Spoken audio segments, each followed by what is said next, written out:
Hi guys, welcome back to our channel.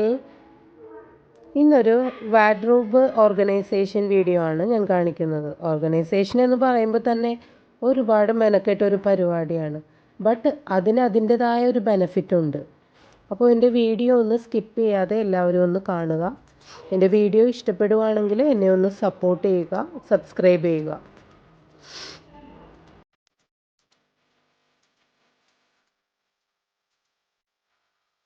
ഇന്നത്തെ വീഡിയോയിൽ എല്ലാം ഒന്ന് അടുക്കി പെറുക്കി വെക്കാമെന്ന് വിചാരിച്ചു. അപ്പോൾ വാർഡ്രോബ് സെറ്റ് ചെയ്യാനൊക്കെ ഇഷ്ടമുള്ളവർ ഈ വീഡിയോ എന്തായാലും വാച്ച് ചെയ്യണം. നമ്മൾ എത്ര അടുക്കി പെറുക്കി വെച്ചാലും ഈ ഡ്രസ്സ് എടുക്കുന്ന ടൈമിൽ അത് മൊത്തം താഴെ വീണത് ഒരു അവിയൽ പരുവമായിട്ടാണ് ഇപ്പോൾ എൻ്റെ ഇവിടുത്തെ സിറ്റുവേഷൻ. ഈ വാർഡ്രോബൊക്കെ അടിപൊളിയായി സെറ്റ് ചെയ്ത് വെച്ചാൽ തന്നെ വീട്ടിൽ ഒരു പോസിറ്റീവ് എനർജി കിട്ടും. ഇപ്പോൾ ടോട്ടലി ഒരു നെഗറ്റീവ് എനർജിയാണ് ഇവിടെയുള്ളത്. ആ നെഗറ്റീവ് എനർജി മാറ്റി ഒരു പോസിറ്റീവ് വൈബ് കൊണ്ടുവരാനാണ് എൻ്റെ ഉദ്ദേശം. കുട്ടികളുടെ സോക്സൊക്കെ ഞാനൊരു സെപ്പറേറ്റ് ബോക്സിലായിട്ടാണ് വെക്കുന്നത്. അപ്പോൾ നമുക്ക് എടുക്കാൻ വളരെ ഈസിയാണ്. സോക്സ്, കർച്ചീഫ്, ഷോള് ഇതെല്ലാം ഞാൻ സെപ്പറേറ്റ് മാറ്റിയാണ് ഫോൾഡ് ചെയ്ത് വെച്ചിട്ടുള്ളത്. അപ്പോൾ നമുക്ക് എടുക്കാൻ വളരെ ഈസിയാണ്. അതുപോലെ തന്നെ ഇന്നേഴ്സ് എല്ലാം ഞാൻ സെപ്പറേറ്റ് ഒരു ബോക്സിലാണ് മാറ്റി വെച്ചിട്ടുള്ളത്. അതുപോലെ തന്നെ ഷെയ്ഡ്സുകളൊക്കെ സെപ്പറേറ്റ് ആയിട്ട് അയൺ ചെയ്തിട്ട് ഞാൻ സെപ്പറേറ്റ് മൂന്നാളുടെ സെപ്പറേറ്റ് ഹാങ്ങർ ചെയ്തിട്ടാണ് ഇട്ടിട്ടുള്ളത്. അപ്പോൾ നമുക്ക് ഒരു ഫങ്ഷനൊക്കെ പോവുകയാണെങ്കിൽ പെട്ടെന്ന് തന്നെ ഇത് എടുത്ത് വെയർ ചെയ്യാൻ പറ്റും. അപ്പോൾ അതുപോലെ തന്നെ എല്ലാവരും ഒന്ന് ഷെയ്ഡ്സൊക്കെ സെപ്പറേറ്റ് വെക്കാൻ ശ്രമിക്കുക.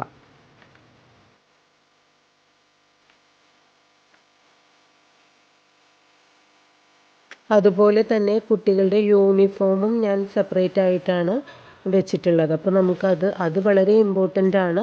യൂണിഫോം എല്ലാം ഒരു സെറ്റായിട്ട് വെക്കുകയാണെങ്കിൽ നമുക്കത് എടുക്കാൻ വളരെ ഈസിയാണ്. എല്ലാവരും ഒന്ന് അങ്ങനെ തന്നെ വെക്കാൻ ശ്രമിക്കുക. ഓരോരുത്തരുടെയും സ്പേസ് അനുസരിച്ച് അറേഞ്ച് ചെയ്യുക.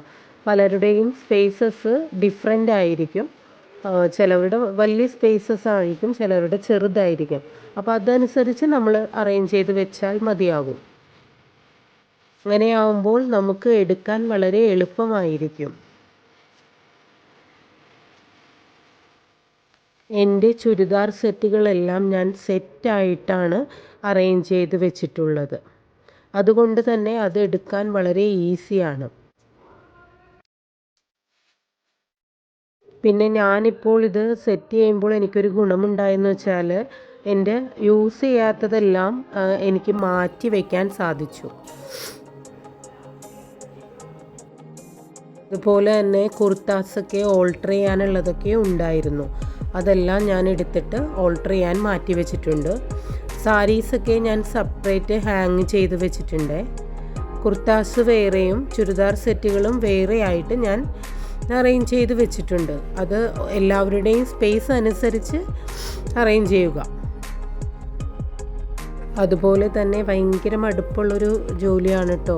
നമ്മളിത് അറേഞ്ച് ചെയ്യുമ്പോൾ എല്ലാം കൂടെ ഒരുമിച്ച് വലിച്ചു വാരി ഇടാതെ ഓരോ ഷെൽഫ് വീതം നമ്മൾ വൃത്തിയാക്കാൻ ശ്രമിക്കുക. ഞാനിവിടെ ഒരു സോങ്ങൊക്കെ വെച്ചിട്ടാണ് ഇത് അറേഞ്ച് ചെയ്യുന്നത്. അതുപോലെ തന്നെ നമ്മളുടെ മറ്റുള്ള വർക്കുകളെല്ലാം കഴിഞ്ഞതിന് ശേഷം മാത്രമേ നമ്മൾ ഈ ഡ്യൂട്ടി ഏറ്റെടുക്കാൻ പാടുള്ളൂ. ഇല്ലെങ്കിൽ നമ്മൾ പെട്ടുപോകും. അപ്പോൾ വലിയ കുഴപ്പമില്ലാത്ത രീതിയിൽ ഞാൻ ഇന്ന് അറേഞ്ച് ചെയ്തിട്ടുണ്ട്. ആ കൂട്ടത്തിൽ തന്നെ ഞാൻ കർട്ടൻസും ചേഞ്ച് ചെയ്ത് ബെഡ്ഷീറ്റും ചേഞ്ച് ചെയ്തു. പിന്നെ ആ റൂമൊക്കെ ഒന്ന് ജസ്റ്റ് പൊടി തട്ടി എല്ലാം ഒന്ന് ക്ലീൻ ചെയ്തിട്ടുണ്ടായി. മക്കളുടെ ഒരുപാട് മിസ്സായിട്ടുള്ള ഡ്രസ്സുകളൊക്കെ നമുക്കിപ്പോൾ ഇവിടെ തിരിച്ച് കിട്ടിയിട്ടുണ്ട്. അതെല്ലാം ഞാൻ അയൺ ചെയ്തിട്ട് ഹാങ്കർ ചെയ്ത് വെച്ചിട്ടുണ്ട്.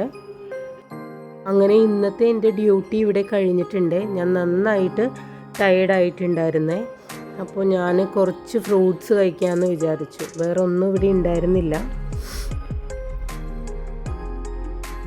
അപ്പോൾ ഇത്രയേ ഉള്ളൂ എൻ്റെ വീഡിയോ. അപ്പോൾ നെക്സ്റ്റ് വീഡിയോയിൽ കാണുന്നത് വരെ എല്ലാവർക്കും ടാറ്റാ ബൈ ബൈ.